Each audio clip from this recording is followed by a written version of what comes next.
become fishermen and beachcombers. This is our new Eve, our new family, direct descendants of the daughters of original genetic Eve now living on the coast, surviving on the harvest of the sea.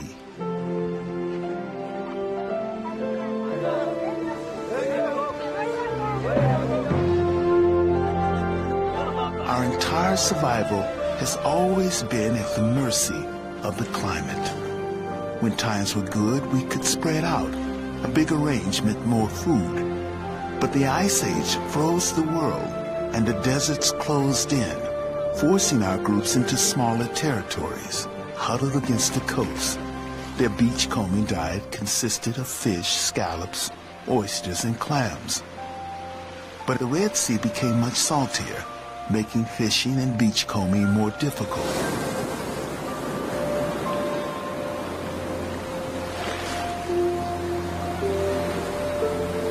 Until recently, there was little evidence our ancestors actually occupied the coastal areas of East Africa or exploited near-shore marine resources.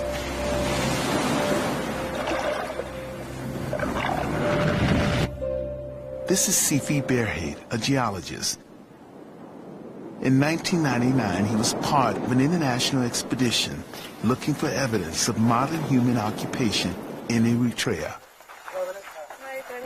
In the Gulf of Zulu on the Red Sea, they stumbled on a remarkable discovery of stone tools embedded in an ancient fossilized coral reef.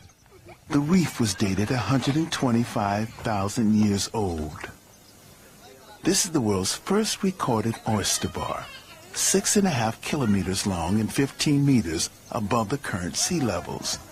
It's the oldest evidence of beachcombing anywhere in the world.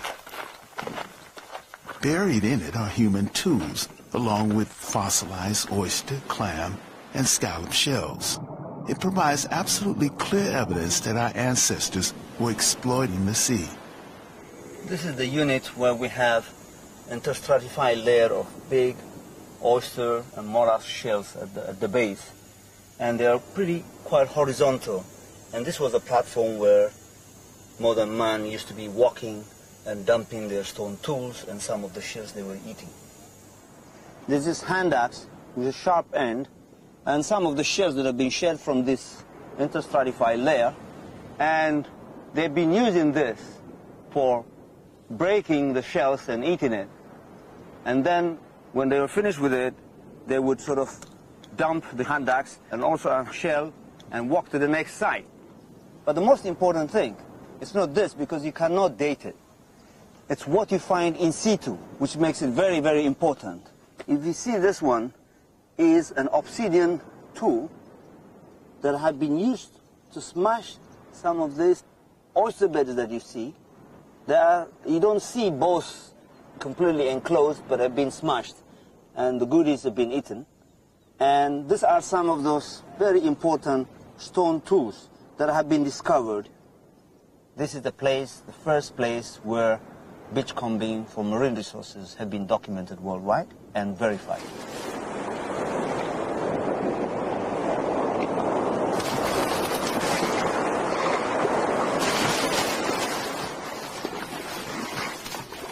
These shell remains are also a vital clue to the reasons why our ancestors made the long walk out of Africa. On a constant diet of seafood, many more children would have survived. But the increase in numbers would make the demand for food even more desperate.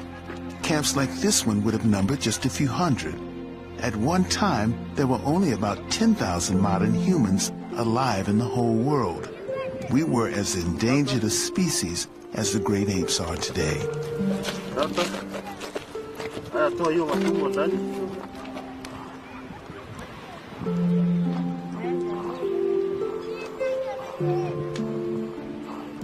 When the beachcombing and spearfishing failed to support them, they no longer had a choice. If they were to survive, they had to move. Across the Red Sea, freak monsoon conditions were watering the green, inviting hills of the Yemen.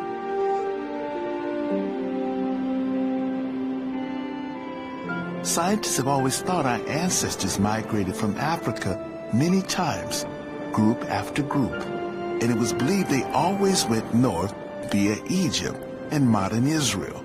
But the DNA trail tells a different story.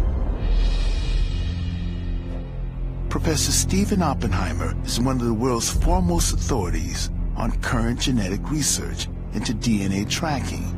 By putting together the genetic tree with prehistoric weather patterns, he is one of the first to come up with the extraordinary idea that our ancestors came out of Africa by a single southern route. This beach is on the west coast of the Red Sea, the African side. Over on the other side, we can see the mountains of the Yemen. I believe this is where our ancestors crossed on the first stage of their journey to the rest of the world. These straits are known locally to fishermen as the Gates of Grief because of the terrible, fierce currents crossing. But 80,000 years ago, the sea level was 150 foot further down. As a result, a number of islands and reefs appeared, which allowed our ancestors to cross, as it were, on stepping stones, over to the Yemen. Man had to come out of Africa in the end. All his primate relatives had. But the timing and the route were determined by climate swings. Driven by hunger, shrinking habitat, and maybe the first stirrings of the restless human curiosity about the land ahead, our precious group of modern humans prepared to move. There are two routes out of Africa. The north of the Red Sea, across the Suez and into the Middle East, and here in the south, across the Gates of Grief, into the Yemen, and on through the South Arabian coast to India. Both routes are possible, but to get through to the north, our ancestors would have had to have crossed the Sahara Desert. And at the time, it was even drier than it is today. Here in the south, all they had to do was to cross this short stretch of water, only 10 miles across, to the Yemen. So this was a region they could go to with confidence. I think this beach is very important in human history because I think this is the place that our ancestors crossed from Africa to the Yemen on the first step of their journey to the rest of the world. And this was the only place that they had a successful exit from Africa.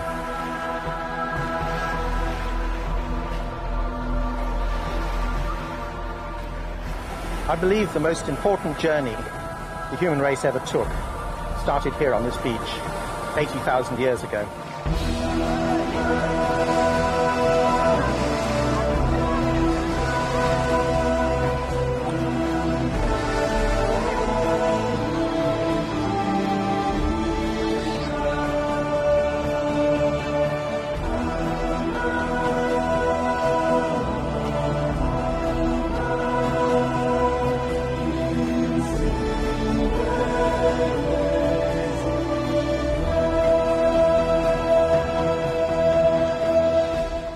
One small group of people, one exodus, the single most important event in the population of the world. This is no single trudge across the sandbanks. This was an epic struggle to stay alive, not just for themselves, but the rest of mankind.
those who survived the crossing, who didn't succumb to the dangers the gates of grief, came to a virgin land. This is the new frontier and the beginning of the rest of the world.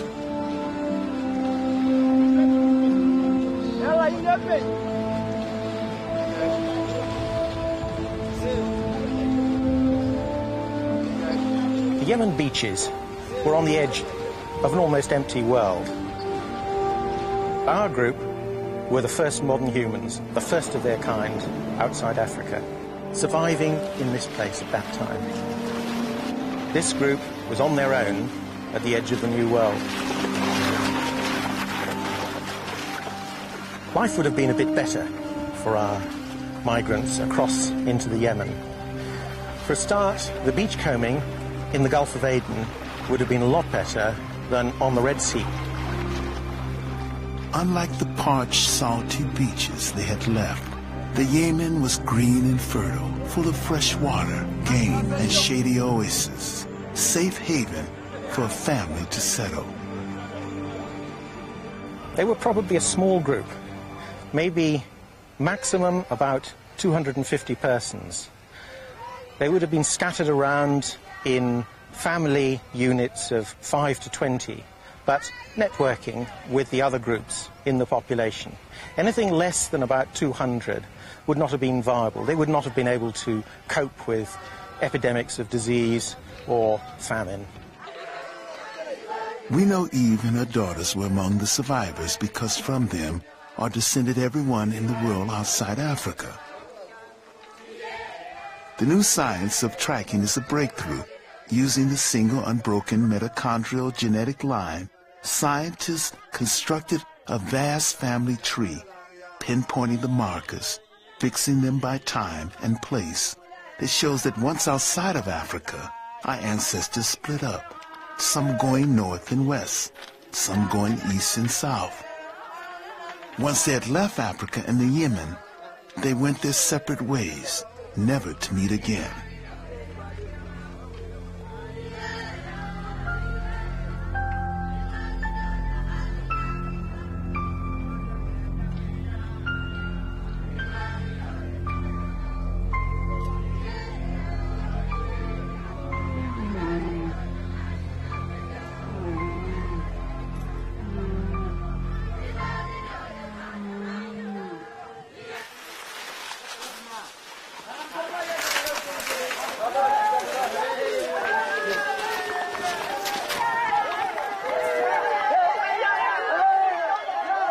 When the group first arrived here, they would have had a selection of African lines. A group of 250 people may have had at least 5 or 6 different lines. But over 1,000 years, if this population stayed isolated, gradually those lines would have reduced and reduced. The total number of the population would have stayed the same. It's rather like a Welsh village, hill village, or a village in Italy, where after a number of generations, everybody gets to have the same surname. This process of reduction of lines is called drift, and it happens in all small, isolated communities. The smaller and more isolated a group is, the faster the mitochondrial DNA line comes down to one. Not to one person, or even to one group, but one mitochondrial DNA line. Some women have no daughters. Some daughters don't survive. So in the end, only one line is left. Totally isolated, they could breed only amongst themselves. The genetic map shows